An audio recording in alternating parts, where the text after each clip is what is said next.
पिछली श्रृंखला में हमने दिगंत भाग 2 के पद्य भाग पर यानी उसकी कविताओं पर विचार किया। अब हम इसके गद्य भाग पर विचार करेंगे, जिसके अंतर्गत कहानी, निबंध या लेख एकांकी हैं। ये भी हमारे बुद्धि को परिमार्जित करने के लिए, हमारे मन के मानसिक विकास के लिए आवश्यक है। इसकी पहली रचना बालकृष्ण भट्ट की बातचीत है। बालकृष्ण भट्ट भारतेंदु युग के श्रेष्ठ साहित्यकार हैं। इनका जन्म 1844 ईस्वी में इलाहाबाद उत्तर प्रदेश में हुआ था तथा इनकी मृत्यु 20 जुलाई 1914 को हुई थी। इनकी माता का नाम पार्वतीबाई तथा पिता का नाम बेनी भट्ट था। इन्होंने 1867 में एंट्रेंस की परीक्षा पास की तथा 1869 से यह शिक्षण कार्य में लग गए, यानी कि शिक्षक हो गए, जो कि 1888 तक चलता रहा।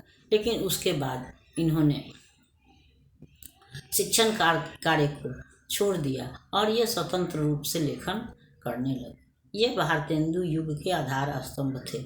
यह भारतेंदु युग को स्थापित करने में, हिंदी को स्थापित करने में इन्होंने महत्वपूर्ण भूमिका निभाई या भारतेंदु को अपना सहयोग दिया।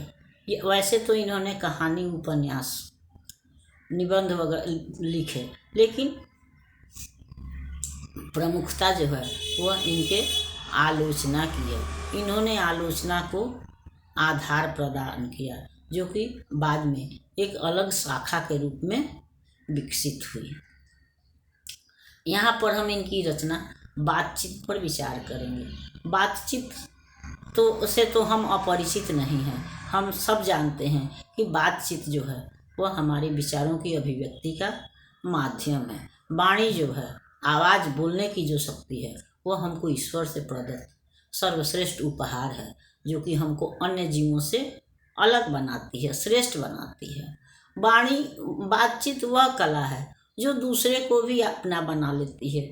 मनुष्य तो मनुष्य, जानवर को भी हम बोल बोल के, भले ही जानवर हमारी भाषा नहीं समझते हैं, लेकिन हमारी आवाज़ को पहचान लेते हैं और वो धीरे धीरे हमारे अनुसार व्यवहार करने लगते हैं या हमारे साथ उनका संबंध जो है वह बढ़ जाता है। यह वाणी की ही शक्ति है कि एक नेता हजारों के समूह को अपनी ओर आकर्षित कर लेता है, अपनी बोलने की कला से उनको प्रभावित कर लेता है या अपनी बातों को मानने के लिए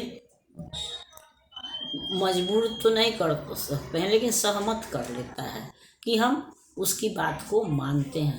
तो यह वाणी का प्रभाव है या बोलने की कला है।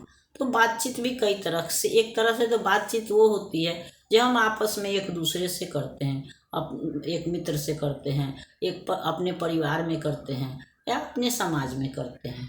और एक तरह की बातचीत ये भी होती है जो हम सभा में करते हैं, वर्ग में करते हैं। तो ये बातचीत, सभा की जो बातचीत होती है उसको हम भाषण कहते हैं। जो वर्ग में बातचीत होती है उसको हम व्याख्यान कहते हैं। जब हम किसी विषय को लोगों को समझाने का प्रयास करते हैं, कक्षा में करते हैं, तो उसको हम व्याख्यान करते हैं। और यही कारण है कि एक शिक्षक को जो उच्च माध्यमिक विद्यालयों में या विश्वविद्यालयों में पढ़ाता है, उसको हम व्याख्याता कहते हैं। और बड़े बड़े नेता जो सभाओं को संबोधित करते हैं या जनता को अपनी ओर वाणी के माध्यम से आकर्षित करते हैं, उस बातचीत को हम भाषण की संज्ञा देते हैं। और साधारण बातचीत जो हम लोग अपने परिवार में, घर में या मित्रों के साथ करते हैं, उसको बातचीत कहा जाता है।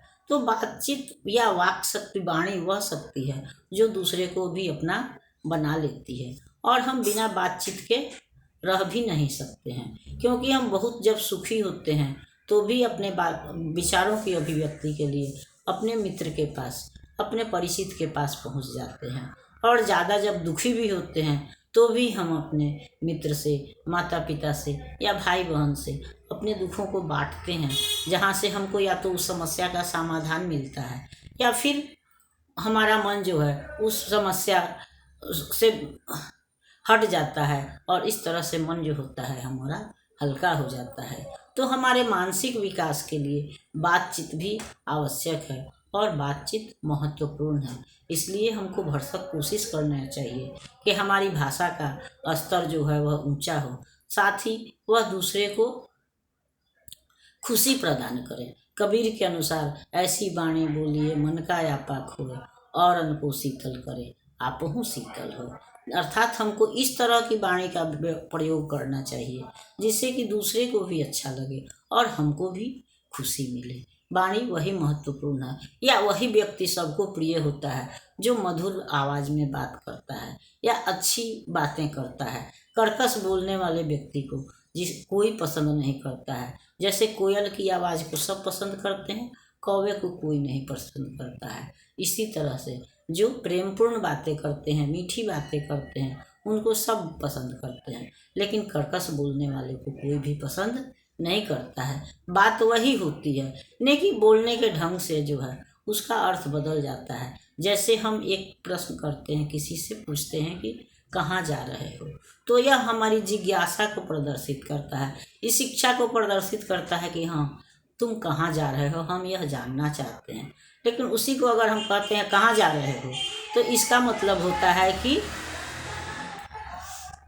हम उसको रोक रहे हैं। तो इस तरह से बोलने के ढंग से उसका अर्थ बदल जाता है या बोलने के ढंग से ही अगले पर उसका अच्छा या बुरा प्रभाव पड़ता है और उस तरह से लोग जो है वो हमसे जुड़ते हैं या फिर हमसे दूर होते हैं। तो इसलिए हमारे मानसिक विकास के लिए और शारीरिक विकास भी हमारे मानसिक विकास पर ही निर्भर है। इसलिए हमारे विकास के लिए अपने बोलने की कला को परिमार्जित करना, उसको और अच्छा बनाना भी प्रत्येक मनुष्य का कर्तव्य है कि हम इस तरह की वाणी का प्रयोग करें कि जिससे कि समाज जो है वह सुखी हो, समाज में एकता आए, प्रेम और भाईचारा बढ़े, न कि समाज में विद्रोह। और कुछ बातें ऐसी भी होती हैं विस्फोटक जो कि समाज में आग लगाने का भी काम करती है। तो हमको इस तरह के बातों से बचना चाहिए और अपनी वाणी का प्रयोग, अपने बोलने की शक्ति का प्रयोग सोच समझ के करना चाहिए। अगली श्रृंखला में हम चंद्रधर शर्मा की गुलेरी की रचना उसने कहा था पर विचार करेंगे। तब तक यह श्रृंखला आपको पसंद आती है तो लाइक कीजिए, सब्सक्राइब कीजिए। मिलते हैं अगली श्रृंखला में, तब तक के लिए धन्यवाद।